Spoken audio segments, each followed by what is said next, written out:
So the research of this project was afforded to me through the Max Mara Art Prize for Women, and I was afforded to spend time in Palermo, Genoa, Agnone, Milan and Todi, in which I kind of split my time between very physical research and very theoretical research. So that meant spending time in foundries or in workshops, kind of understanding the intrinsities of metal and the complexities of its history, notably iron and bronze, but also spending time in universities with specialists and professors, kind of digging through the archives throughout Italy.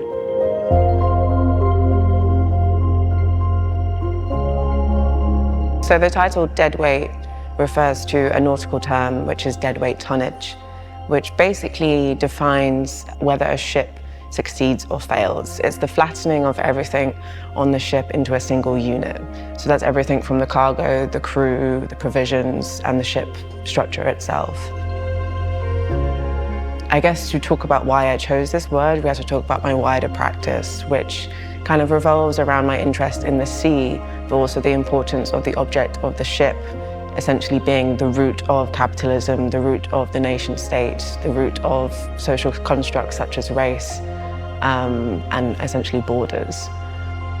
I think as a society, we generally overlook how powerful the sea is. We often see it as like this intangible mass, but we kind of ignore the fact that much of migration obviously still happens via the sea, but also cargo and kind of capitalist routes are still taken via the sea. I focus a lot on hydrarchy, which essentially denotes a vessel that travels via the sea in order to gain power on land. And for me, I often talk about hydrarchy from below, how you undo this power via new forms of reimagining the ship. And through this understanding of the ship, we can actually also abuse these ideas of deadweight tonnage to cause the ship to fail, and in so cause capitalism, the nation state, all of these social constructs to fail.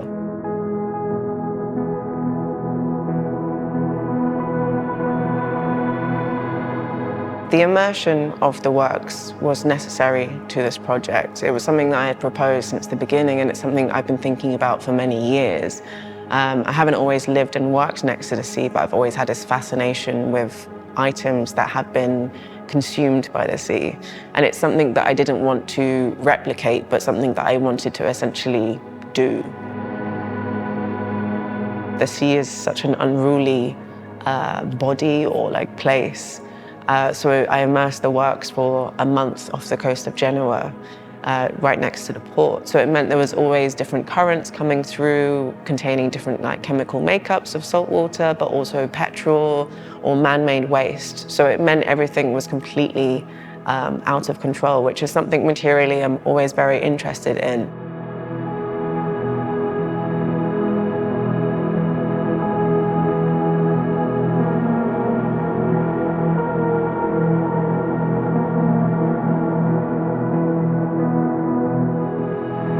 So from that moment of a kind of picking, quite literally with a crane, the metal out of the sea, to when it kind of landed on the dock, it almost was like it was bleeding this kind of orange or bright orange blood. And then from the transportation from the dock to my studio, it also transformed again. And then within the studio, it continued to transform with, I guess, how I handled each of the works.